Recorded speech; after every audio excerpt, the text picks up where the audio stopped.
Present by Vikas Films, Baheri.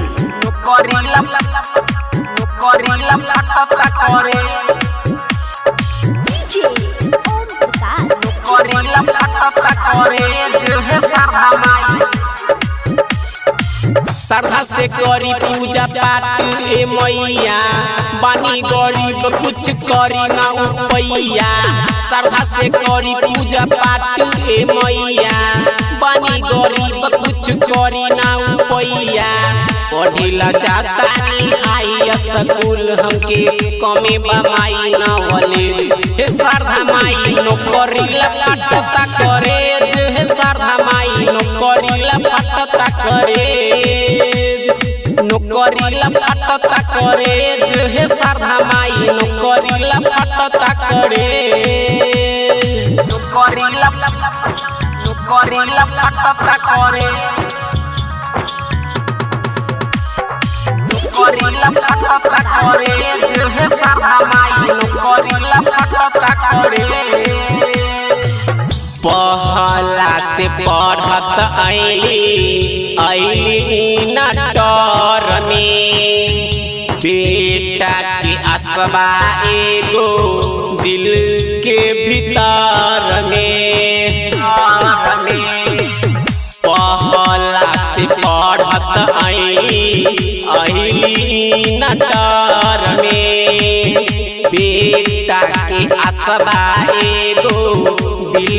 के भीतर में देतानी दिए के परीक्षाए माई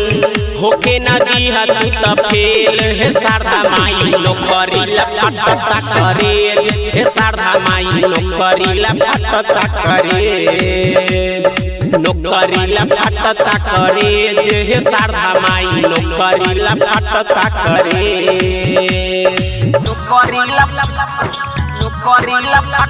करे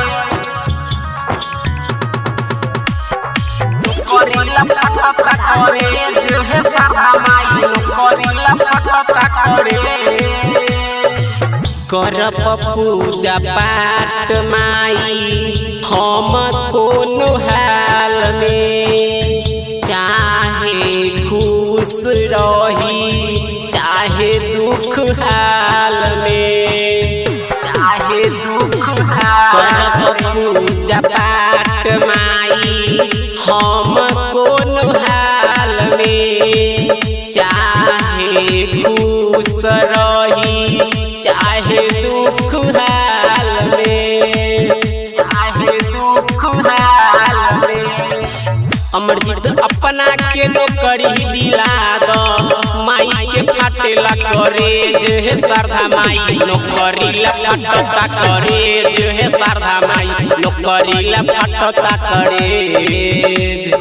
नौकरीला फटता करे हे श्रद्धा माई नौकरीला फटता करे।